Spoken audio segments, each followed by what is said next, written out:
গতদিনকে আমরা যে অংশটুকু পড়িয়েছি আজকে ঠিক তার পরের অংশটুকু আমরা শুরু করব।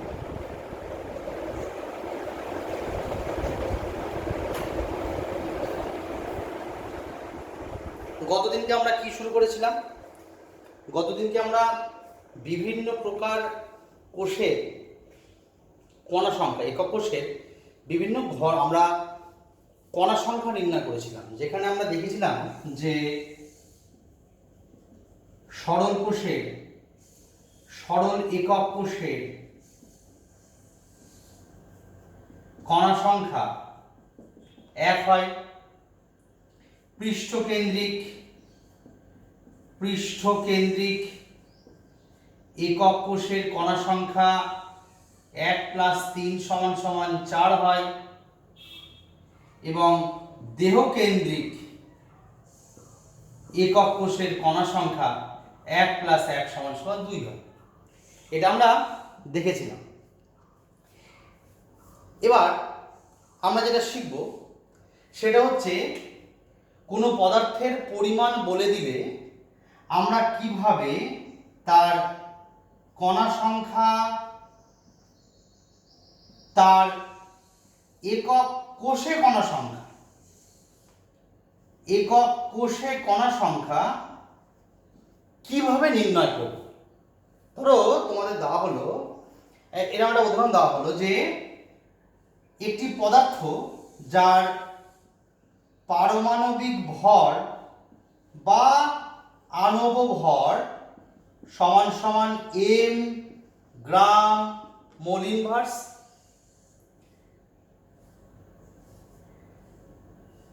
ওই পদার্থের পরিমাণ তোমাকে দেওয়া হলো জেড গ্রাম না, ওই পদার্থের পরিমাণ দেওয়া হলো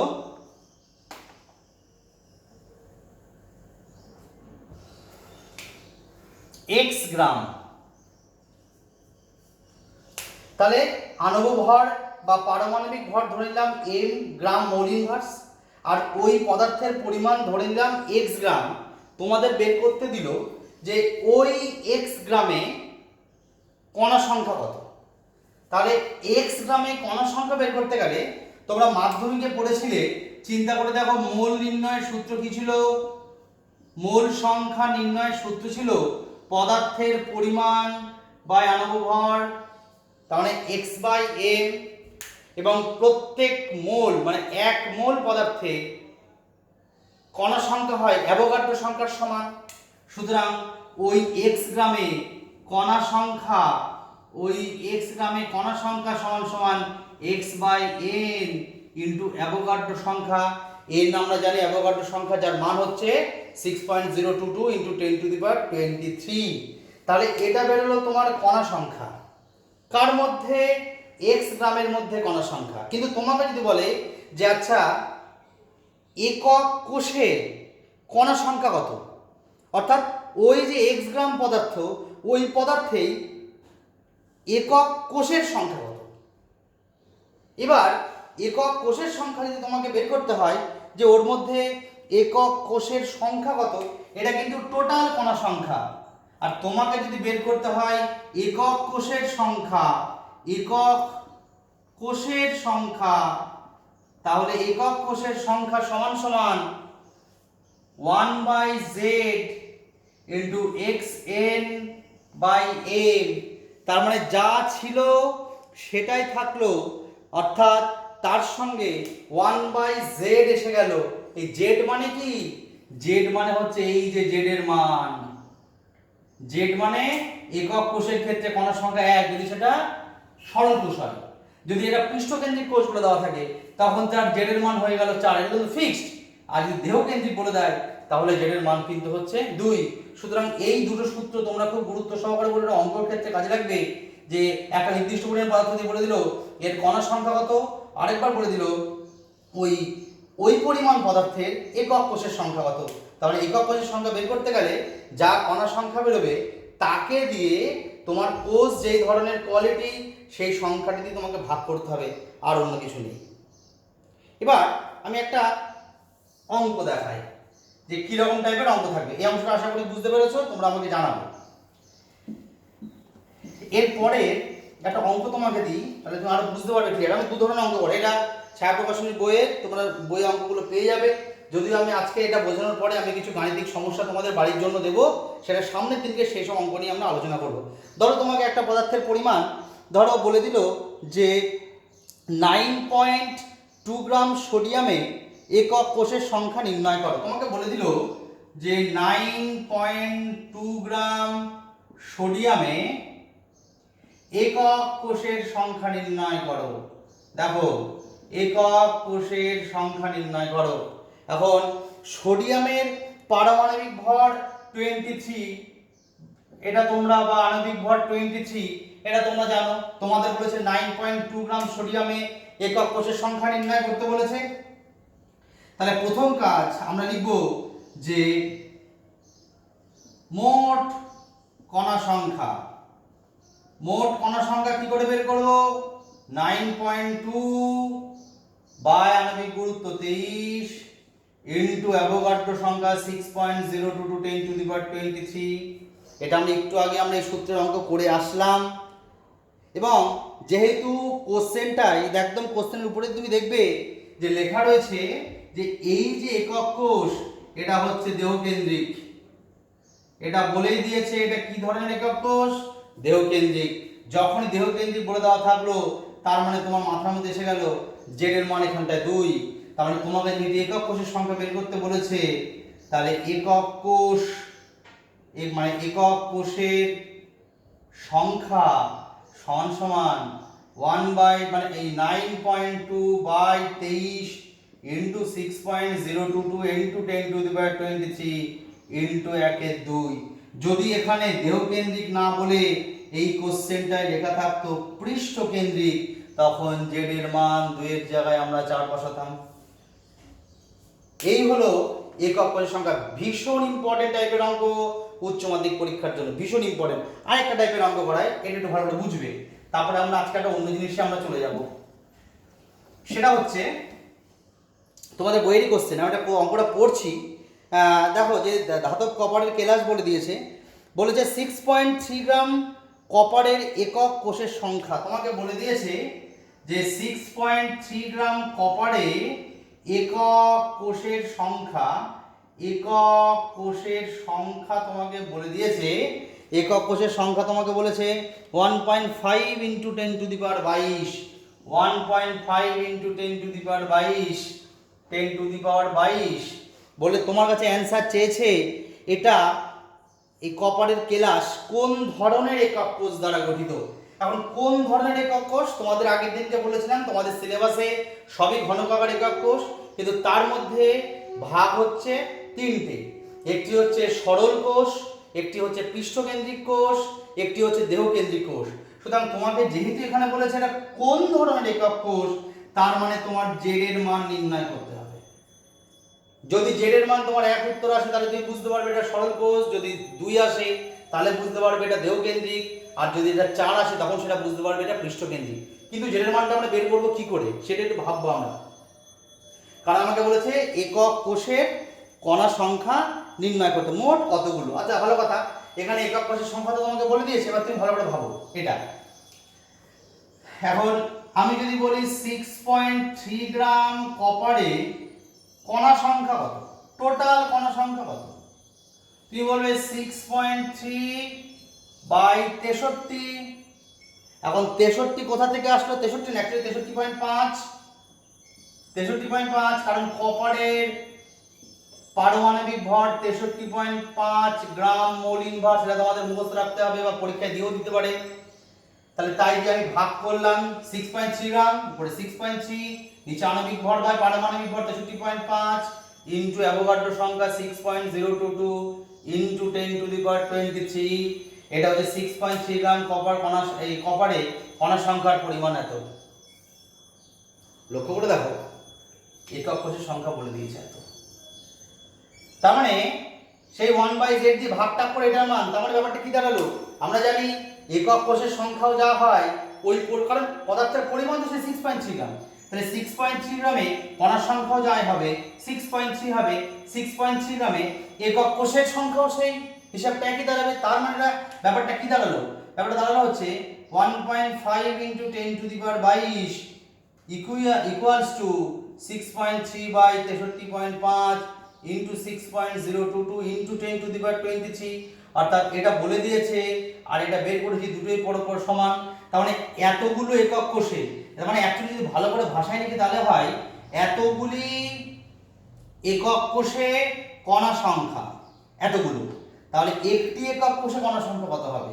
তাহলে 6.3 into 6.022 into 10⁻23 by 63.5, এই রাশিটা পুরো এখানে চলে আসলো 1.5 into 10⁻22।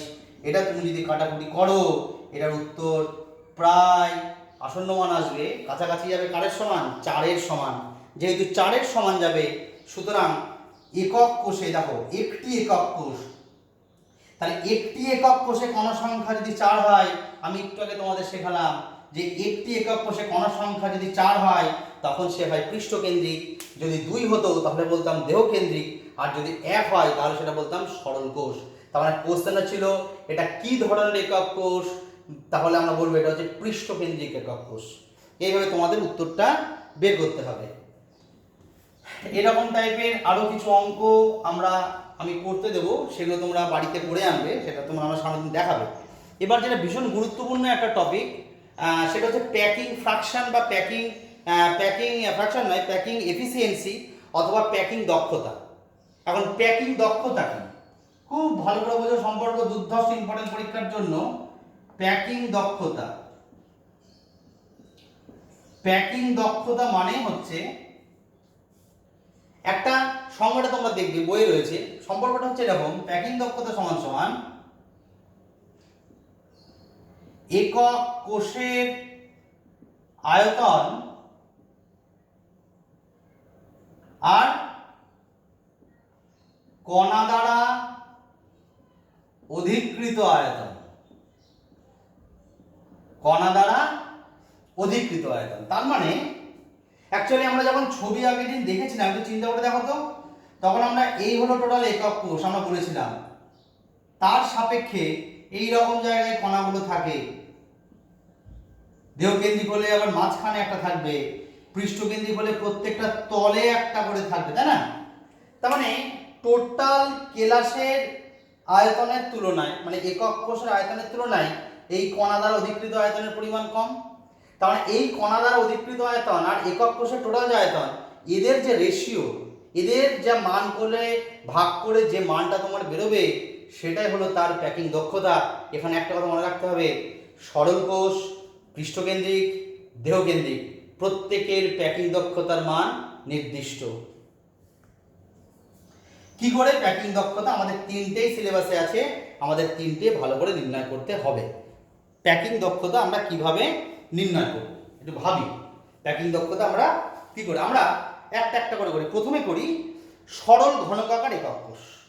সরল ঘনকাকার একক কোষ সম্পর্কটা এখানে শুধু সরল ঘনকাকার একক কোষ, ছবি খুব সুন্দর, আমি খুব সিম্পল ছবিতে তোমাদের দেখাবো, বইয়েও খুব সুন্দর সুন্দর আছে।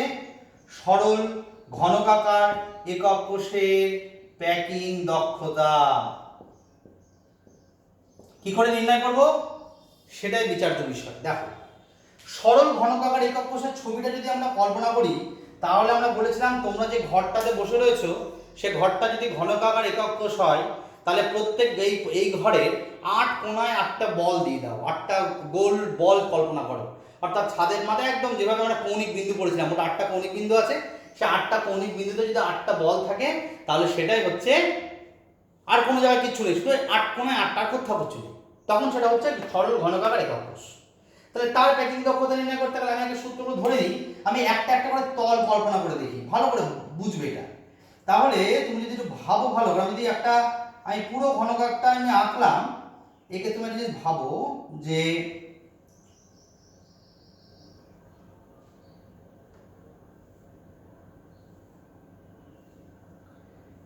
এই এবার এই যে বলগুলো থাকবে এটাকে আমি এবার এর টোটাল, কিন্তু মনে রাখতে হবে বলগুলো কিন্তু এরকম ফাঁক ফাঁক হয়ে থাকবে না, ঘন সন্নিবেশ অবস্থা থাকবে। তার মানে ঘন সন্নিবেশ অবস্থা থাকার অর্থটাই হচ্ছে এটা আর এটার মাঝখানে কোনো স্পেস থাকবে না, প্রত্যেকটা কিন্তু পরস্পর আটকে যাবে। মানে প্রত্যেকটার ফিগার তুমি যদি দেখো প্রত্যেকটা তল, তাহলে কিন্তু অ্যাকচুয়ালি এইরকম ফিগার আসবে, এইরকম আসবে। চেষ্টা বুঝতে পারলে? অর্থাৎ আমি এখানে ছবির জন্য এভাবে এঁকেছি ঠিকই, কিন্তু ত্রিমাত্রিক 3 ডাইমেনশনাল পিকচার এই ছবিটা তোমরা বই যখন দেখবে তখন দেখবে এইভাবে ছবিগুলো রয়েছে, তোমাদের ভাবতে হবে, ভেবে নিতে হবে যে ঘন সন্নিবেশ অবস্থা যখন থাকবে তখন কিন্তু লেগে থাকবে। আমি প্রথমেই ধরে নিই এই যে কেলাসের ঘনকাকার কেলাস, এই ঘনকাকার কেলাসের বাহুর দৈর্ঘ্য বা কিনারার দৈর্ঘ্য ধরে নিচ্ছি এ, আর কণাগুলো নিখাত গোলক ধরে নিচ্ছি, এবং কণাগুলোর ব্যাসার্ধ আমি ধরে নিচ্ছি আর, কণাগুলোর ব্যাসার্ধ ধরে নিচ্ছি আর বাহুটা ধরে নিলাম আমি এ। তাহলে তুমি এখানে সম্পর্ক কি পাচ্ছ? এটা তো সে একটি বাহু, তার মানে এ সমান সমান ব্যাসার্ধ যদি আর হয় তাহলে এটা আর আর এটা আর, তাহলে এ সমান সমান কি হলো 2r। তাহলে এ সমান সমান 2r, এই সম্পর্কটা তোমাদের মুখস্থ রাখতে হবে কার বেলায়? সরল ঘনকাকার একক কোষের বাহুর দৈর্ঘ্য আর ব্যাসার্ধের মধ্যে সম্পর্ক কি? a = 2r বা r = a/2। এমসিকিউ পার্টের জন্য বিভব স্ট্রিং খুব ইম্পর্টেন্ট, আর অঙ্ক করার ক্ষেত্রে ইম্পর্টেন্ট। অঙ্কের ক্ষেত্রে এখন আসেনি, প্যাকিং দক্ষতা কিভাবে নির্ণয় করবো সেটা আমরা দেখবো, এই সূত্রে ফেলবো সেটা দেখো আগে। তাহলে a সমান সমান 2r। সরল ঘনকাকার কোষে কণার সংখ্যা কত? কণার সংখ্যা 1। তাহলে অধিকৃত আয়তন কত হবে? তাহলে অধিকৃত আয়তন কত হবে? একটা কণা ইনটু প্রত্যেকটা বলেছি নিরেট গোলক, তাহলে গোলকের আয়তনের সূত্র 4/3 পাই r3। একটা কণাতে 1, আর এই যে কিনারা চাইছো তুমি, এই যে কিনারা, এখন কিনারার দৈর্ঘ্যটা কি হবে? কিনারার দৈর্ঘ্যটা হচ্ছে কিনারার দৈর্ঘ্য, কিনারার দৈর্ঘ্য তো a। তাহলে এবার আমি যদি বলি পুরো কেলাস মানে এই যে একক কোষ, মানে এই যে লুডোর ছক্কাটা, তাহলে একক কোষের আয়তন কত হচ্ছে? একক কোষের আয়তন যেহেতু ঘনকের আয়তন আমরা জানি বাহু কিউব, তাহলে এ হচ্ছে বাহু, তাহলে আয়তন হচ্ছে a কিউব। তাহলে দেখো অধিকৃত কণার আয়তন হচ্ছে 4/3 পাই r3, আর একক কোষের আয়তন হচ্ছে কত? a cube. তাহলে প্যাকিং দক্ষতা, প্যাকিং এফিসিয়েন্সি সমান সমান কি হবে? কণাটার অধিকৃত আয়তন, তার মানে 4/3 পাই r3, আর নিচে হচ্ছে a কিউব। দুটোকে সম্পর্ক যেহেতু a আর 2r পরস্পর সমান, তাহলে পরের লাইন লিখতেই পারি 4/3 পাই r3 সমান সমান 2r হোল কিউব। এই 2r হোল কিউব যেই আমরা লিখলাম 4/3 পাই r3 বাই 2r কিউব, এবার এখানে তোমার r কিউব কেটে যায়, পাইয়ের মান তুমি 22 7 বসিয়ে দাও, তাহলে তুমি যদি টোটাল এই জিনিসটা করে দাও তাহলে কাটাকাটি করে তোমার অ্যান্সারটা আসবে 0.524। 0.524 কিসে বেরোলো? সরল ঘনকাকার একক কোষের প্যাকিং দক্ষতা। তার মানে প্যাকিং দক্ষতা যদি আমি শতকরাতে বের করি, তাহলে প্যাকিং দক্ষতা সমান সমান শতকরায় করি 52.4%, আর ফাঁকা স্থানের পরিমাণ কত? 100 থেকে 52.4টাকে তুমি যদি বিয়োগ করে দাও তাহলে অ্যান্সার হয় 47.6%। এটাই হচ্ছে সরল ঘনকাকার একক কোষের প্যাকিং দক্ষতা। ভালো করে ভিডিওটা আগে বুঝবে, ভিডিওটা ভালো করে দেখবে, যদি কোনো প্রশ্ন থাকে তারপর আমি সময় দেবো সেখানে প্রশ্নটা করবে, আগে ভালো করে দেখে নাও এগুলো। এটাই হলো সরল ঘনকাকার একক কোষের প্যাকিং দক্ষতা। সূত্র সব এক থাকবে, শুধু ছবিগুলো পাল্টে যাবে। কেমন পাল্টে যাবে? এই দেখো, আমি এবার যেটা করব, এবার হচ্ছে আমি এখানে দিয়ে দিলাম দেহ কেন্দ্রিক, তাহলে প্রমাণটা পাল্টে যাবে। দেখি কি কি পাল্টাই, একটু ভালো করে দেখো। জিনিস সব একই থাকবে, কিন্তু কি কি পাল্টাবে দেখি। দেখো দেহকেন্দ্রিক যখন হয়েছে তখন কিন্তু এই কণাগুলো থাকবে, আর পুরো কেলাসের মাঝখানে একটা বল থাকবে। এটা তোমাকে একটু কল্পনা করতে হবে, পুরো কেলাসের মাঝখানে একটা বল থাকবে। তার মানে ঘনকাকার কেলাসের ক্ষেত্রে আমি যদি তুমি যদি ছবিটা মানে বোঝাই তাহলে একটু চিন্তা করে দেখো, ক্লাস মাধ্যমিকের ক্লাস 10-এর জিনিসের কাজে লাগবে।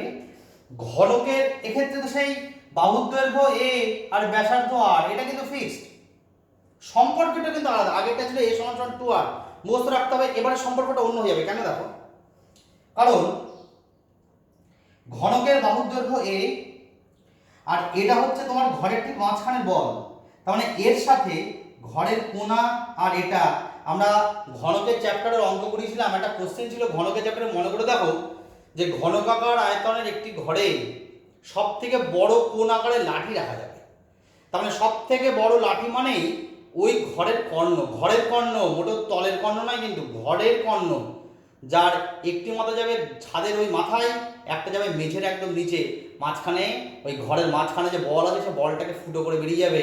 তার মানে এটা সেই বল, আর এটা হচ্ছে ঘরের ছাদের মাথার বল, আর এটা হচ্ছে মেঝের, এবং এটা কিন্তু সব টাচ করে রয়েছে। যেহেতু ঘনসন্নিবেশ 3 ডাইমেনশনাল পিকচার, এর থেকে ভালো করে বোঝানো যাবে না, সেটা তোমরা বই দেখে আরো বুঝতে পারবে, ছবিগুলো 3 ডাইমেনশনাল। তাহলে এক্ষেত্রে তোমরা দেখো সম্পর্কটা কিভাবে হবে। তাহলে এক্ষেত্রে কিন্তু এই যে ঘনকের কর্ণ, তাহলে ঘনকের কর্ণ, তাহলে ঘনকের কর্ণের সূত্র কি? ঘনকের কর্ণের সূত্র হচ্ছে √3 ইন্টু বাহু। আর তুমি এখানে সম্পর্ক দেখো, এই √3a সমান সমান কি হচ্ছে, এই যে বলটা হচ্ছে এর ব্যাসার্ধ, তার মানে এটা হচ্ছে r, প্রত্যেকটা গোলক তো একই সাইজের হবে, আর এটা তুমি পুরো বৃত্ত পাচ্ছ, তার মানে পুরো ব্যাস, তার মানে এটা হয়ে গেল 2r, আবার এটার ক্ষেত্রে আবার বাকি r, তার মানে √3a সমান সমান কি দাঁড়ালো 4r। এখান থেকে তুমি সম্পর্ক করতে পারবে a সমান সমান 4r বাই √3। দেখো এটা একটা সম্পর্ক। সরল ঘনকাকার কোষের ক্ষেত্রে পড়েছিলে a সমান সমান 2r, এখানে তুমি পড়ছো a সমান সমান 4r বাই √3। এখানে একটা কথা মজার বিষয় আছে, আমরা জানি √3 এর মান হচ্ছে 1.732, তোমরা সবাই সায়েন্টিফিক ক্যালকুলেটর ইউজ করো, তাহলে 0.3 জায়গায় যদি 1.732 মান বসাও, তাহলে 4 এর সঙ্গে 1.732 দিয়ে যদি ভাগ করো, তাহলে আরেক ধরনের নতুন মান আসবে। সেই সম্পর্কটা এমসিকিউতে দিয়ে দিতেই পারে, মাথায় আসবে কি ব্যাপার, a সমান সমান তো 4r বাই √3, মানটা কোথা থেকে আসলো, তার মানে অ্যাকচুয়ালি √3 এর মান 1.732 বসিয়ে 4 দিয়ে ভাগ করলে যে মানটা আসবে সেটাই কিন্তু সম্পর্কটার মধ্যে দিয়েছে। এই জায়গাটা তোমাকে মাথায় রাখতে হবে। সুতরাং এই সম্পর্কগুলো সব খাতায় ছোট্ট করে নোট করে রেখে দেবে। তাহলে সম্পর্ক পেয়ে গেলাম a সমান সমান 4r বাই √3। তার মানে এই যে ব্যাপারটা, এবার যেহেতু দেহকেন্দ্রিক ঘনকাকার কোষ, তাহলে প্যাকিং দক্ষতা যখন নির্ণয় করব, এটা ভালো করে ভাবো এই জায়গাটায়। এবার যখন আমরা প্যাকিং দক্ষতা নির্ণয় করব, তাহলে প্রথমে হচ্ছে কণা দ্বারা অধিকৃত আয়তন। তাহলে কণা দ্বারা অধিকৃত আয়তন, এখন কণার আয়তন মানেই তো হচ্ছে গোলক, তার মানে 4/3 পাই r3। এখন যেহেতু দেহকেন্দ্রিক কণার সংখ্যা 2, তাহলে 2 ইন্টু 4/3 পাই r3, আর নিচে আসবে একক কোষের আয়তন মানে a কিউব মানে হচ্ছে এ মানটা দিতে পারি, তাহলে a কিউবের জায়গায় বসাতেই পারি 4r বাই √3 তার হোল কিউব। সব কাটাকুটি হয়ে গেল, করে তোমার দেহকেন্দ্রিক ঘনকাকার একক কোষের প্যাকিং দক্ষতার মান বেরিয়ে গেল। এটা ক্যালকুলেশন করলে হবে 0.68, তাহলে প্যাকিং দক্ষতা বেরোলো 68%, আর ফাঁকা জায়গা বেরোলো 100 থেকে 68 বিয়োগ করলে যেটা হবে সেটা হলো 32%। তাহলে এটা হলো তোমাদের দেহকেন্দ্রিক ঘনকাকার একক কোষের প্যাকিং দক্ষতা নির্ণয়। এবার আমরা এর প্যাকিং দক্ষতা নির্ণয় লাস্ট করব, সেটা হচ্ছে পৃষ্ঠকেন্দ্রিক। এখানে দিয়ে দিলাম, দেখো এই দেহকেন্দ্রিক আর পৃষ্ঠকেন্দ্রিক অনেকটা কাছাকাছি, একটু ভালো করে বুঝবে এটা। পৃষ্ঠকেন্দ্রিক সেক্ষেত্রে কি হবে, ছবিটা একটু পাল্টে যাবে, দেখি কি হবে।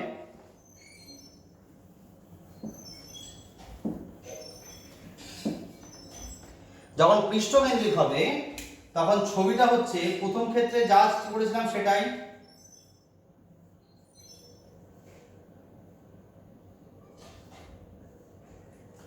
কণাগুলো যেখানে আছে সেখানে থাকবে। আচ্ছা, এবার যেটা হলো, এবার কণাটা, এবার আরেকটা যে কণা, এবার আরেকটা যেটা কণা, সেই কণাগুলো কিন্তু প্রত্যেকটা তলে আছে। এবার কিন্তু আর ঘরের মাঝখানে নেই, প্রত্যেকটা দেয়ালে আছে, প্রত্যেকটা দেয়ালে। তার মানে যদি ছবিটাকে আমি একটু কেটে আঁকি তাহলে ব্যাপারটা এরকম দাঁড়ায়, এটা আমি একটা তল এঁকেছি, যেই তলের মাঝখানে একটা, এই একটা, এই একটা, এদিকেও আছে। এটা কিন্তু তল। দেহকেন্দ্রিকের বেলায় কিন্তু এরকম আঁকতে পারিনি। দেহকেন্দ্রিকের বেলায় এই বলটা তলে ছিল না, পুরো ঘরের মাঝখানে ঝুলছিল, মাঝখানে। আর এটা কিন্তু প্রত্যেকটা দেয়ালের মাঝখানে, যেটা আগে থেকে বলেছিলাম, ধরো জানালা, দুই দিকের ঘরের অংশ।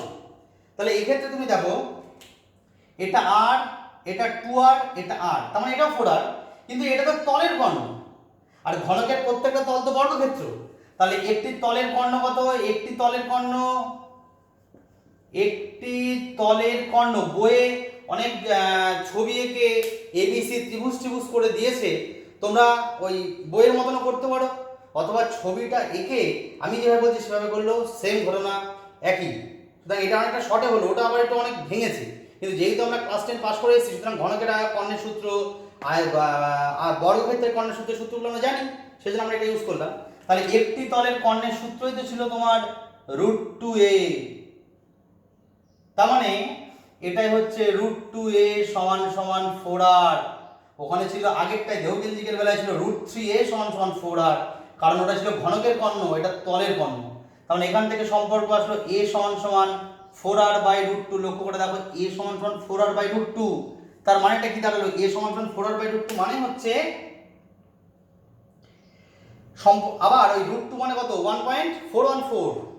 সুতরাং তুমি যদি √2 কে 1.414 বলো, তাহলে a আর r এর বেলায় অন্যরকম মানের একটা সম্পর্ক চলে আসবে। এমসিকিউ পার্টের জন্য ইম্পর্টেন্ট। তাহলে লক্ষ্য করে দেখো ওখানে ছিল a সমান সমান 4R/√3, প্রথমটা ছিল a সমান সমান 2R, আর পৃষ্ঠকেন্দ্রিকের বেলায় a সমান সমান 4R/√2। প্যাকিং দক্ষতা নির্ণয় করব। প্যাকিং দক্ষতা সমান সমান কণা দ্বারা অধিকৃত মোট আয়তন, প্রত্যেকটা কণার আয়তন হচ্ছে 4/3 পাই r3। পৃষ্ঠকেন্দ্রিকের কণা সংখ্যা আমরা জানি 4, মুখস্থ রাখতে হবে। সরল কোষের ক্ষেত্রে কণার সংখ্যা 1, দেহকেন্দ্রিকের বেলায় কণার সংখ্যা 2, পৃষ্ঠকেন্দ্রিকের বেলায় কণার সংখ্যা 4, এবং নিচেটা হচ্ছে a3। একক কোষের আয়তন মানে বাহু কিউব, a মানে হচ্ছে 4R/√2 তার হোল কিউব। যদি এটার তোমরা ক্যালকুলেশন করো তাহলে এটার ক্ষেত্রে উত্তর আসবে 0.74। তার মানে পৃষ্ঠকেন্দ্রিক ঘনকাকার একক কোষের প্যাকিং দক্ষতা হচ্ছে 74%, এবং ফাঁকা জায়গার পরিমাণ হচ্ছে 26%। তাহলে তোমাদের যে বই তোমরা পড়ো না কেন, সে বইতেই তোমরা দেখবে, যখন এই সম্পর্কগুলো তোমরা দেখবে, প্রত্যেক ধরনের কোষের বাহু সংখ্যার সঙ্গে বা কিনারার সঙ্গে ব্যাসার্ধের সম্পর্ক খুব ভালো করে করতে হবে। তার সঙ্গে প্যাকিং দক্ষতা নির্ণয়। উচ্চ মাধ্যমিক পরীক্ষায় এখনো একবারও আসেনি। এখন ব্যাপার হচ্ছে যে সামনে পরীক্ষা জুন মাসে 12 পরীক্ষাটা, সুতরাং তখন এখানে যদি দিয়ে দেয় তাহলে তো হয়ে গেল, যদি না দিয়ে থাকে তাহলে তোমাদের বেলায় ওই উচ্চ মাধ্যমিকে একটা কোশ্চেন আসার সম্ভাবনা খুব প্রবল। প্যাকিং দক্ষতা এছাড়াও প্যাকিং দক্ষতাতে অঙ্ক থাকে, কারণ একটা কথা মনে রাখবে, প্রত্যেকটা কোষের এই যে প্যাকিং দক্ষতা, অর্থাৎ পৃষ্ঠকেন্দ্রিকের প্যাকিং দক্ষতার পরিমাণ 74%। আবার এদিকে তুমি দেহকেন্দ্রিকের বেলায় পড়লে 68%। আবার যখন সরল কোষের ক্ষেত্রে পড়লে তখন পড়লে তুমি প্যাকিং দক্ষতা সমান সমান 52.4%। এই প্যাকিং দক্ষতার মুখস্থ রাখতে হবে কিন্তু, কারণ প্যাকিং দক্ষতার মান দিয়েও একক কোষ কি কোয়ালিটি বেরিয়ে যাবে, কারণ একক কোষের মান তো ফিক্সড। তাহলে তোমাকে এমন একটা অঙ্ক দিল যেখানে একক কোষের বাহুগুলোর প্রত্যেকটা ব্যাসার্ধ দিয়ে দিল আর একক কোষের কিনারার দৈর্ঘ্য দিয়ে দিল, বললো কোন ধরনের একক কোষ। তাহলে তুমি জাস্ট প্যাকিং দক্ষতা বের করবে। প্যাকিং দক্ষতা বের করে ওই যে তিনটে ফিক্সড মান, সে 74% হোক, 68% হোক, আর 52.4% হোক, তিনটের মধ্যে একটা আসবে। সেই তিনটের মধ্যে একটা আসলেই তুমি বুঝতে পারবে। যদি তোমার এই 74% হয়ে যায়, তুমি তখন বলবে যে এটা পৃষ্ঠকেন্দ্রিক ঘনকাকার কোষ, সুতরাং কণা সংখ্যার পরিমাণ হচ্ছে 4, জেডের মান 4, সুতরাং কণা সংখ্যা কিন্তু এখান থেকে নির্ণয় করতে দেবে। আর একটা জিনিস তোমরা খুব ভালো করে পড়বে, সেটা হচ্ছে এই রিলেটেড আমি অঙ্ক এই ভিডিওর পরে আমি পোস্ট করব, সেগুলো তোমরা বাড়ির কাজ দেওয়া থাকবে, সেগুলো পরে সামনের দিন আমাদের আলোচনা হবে। এবার খুব ভালো করে একটা জিনিস আমাদের দেখতে হবে, কেলাসের ঘনত্ব নির্ণয়। এখন ঘনত্ব নির্ণয়ের এখানে ঘনত্বকে আমরা জানি, ঘনত্ব কি কেলাসের ঘনত্ব।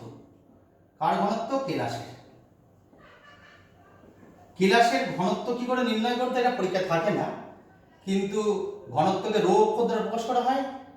রো সমান সমান Zn বাই Na কিউব, যেখানে জেড মানে হচ্ছে কণা সংখ্যা, অর্থাৎ দেহকেন্দ্রিক হলে কণা সংখ্যা হচ্ছে 2, পৃষ্ঠকেন্দ্রিক হলে 4, আর সরল কোষের ক্ষেত্রে 1, এন মানে অ্যাভোগাড্রো সংখ্যা, এ মানে হচ্ছে সে বাহুটা, মানে যে একক কোষটা সেই একক কোষের বাহুর দৈর্ঘ্য তোমাকে দিয়ে দেবে বা বের করতে হবে ঘনত্ব, আর এম মানে হচ্ছে আণবিক ভর বাই পারমাণবিক ভর।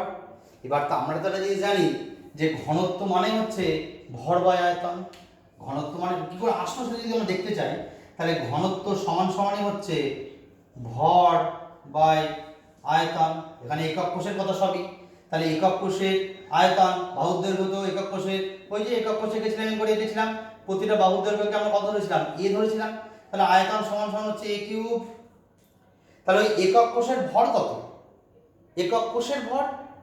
এখন পদার্থের পরিমাণকে যদি আমরা যদি পারমাণবিক ভরকে এম ধরি, তার মানে সেই এম এর এম যতটা পদার্থ তার মধ্যে অ্যাভোগাড্রো সংখ্যা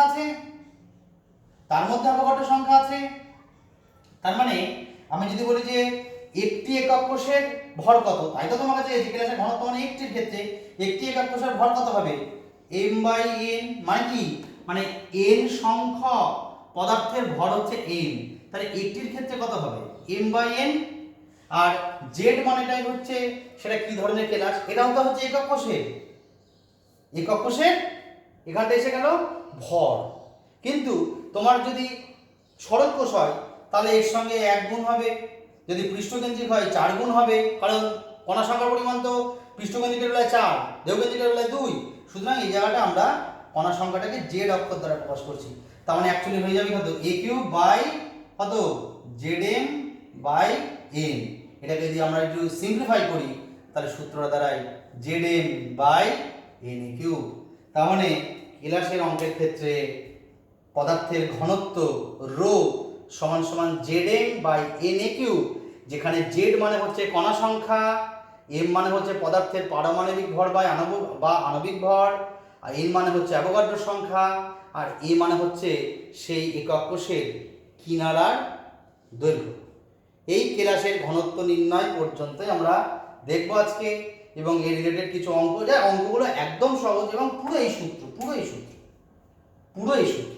তোমাকে এবার যদি দেখা যায় যে কোনো কেলাস ঘনকাকার একক কোষকে কোনো আয়নীয় যৌগের সাপেক্ষে দিয়ে দেয়, কেলাস আকার যৌগ না আয়নীয় যৌগ, প্লাস মাইনাসে ভেঙে যায়, তাহলে সেক্ষেত্রে একই রিলেটেড।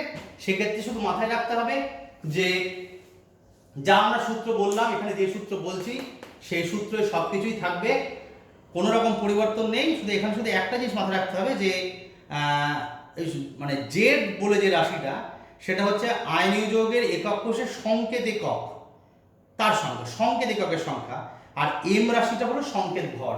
কারণ আমরা জানি যে তড়িৎযোজী যৌগের কখনো আণবিক ভর হয় না, কারণ তড়িৎযোজী যৌগের অণুর অস্তিত্ব থাকে না, আয়নের অস্তিত্ব থাকে, সুতরাং সেটাকে আণবিক ভর না বলে আমরা বলি সংকেত ভর, সেই সংকেত ভরটাই থাকবে ব্যাস। আর তোমার সূত্র জেড, মানে জেড মোদ্দা কথা হচ্ছে আয়নীয় যৌগের ক্ষেত্রে জেড মানে হচ্ছে প্রতি একক কোষে আয়নীয় যৌগের সংকেত এককের সংখ্যা, এবং এম মানে যে সংকেত ভর, ব্যাস। এবার তোমাকে এইরকম টাইপের যখনই কোনো কোশ্চেন দেওয়া হবে, এবার সেই অঙ্কগুলো কী ধরনের হবে সেটা নিয়ে আমরা আলোচনা করব। আজকে এই টপিক এইটুখানি।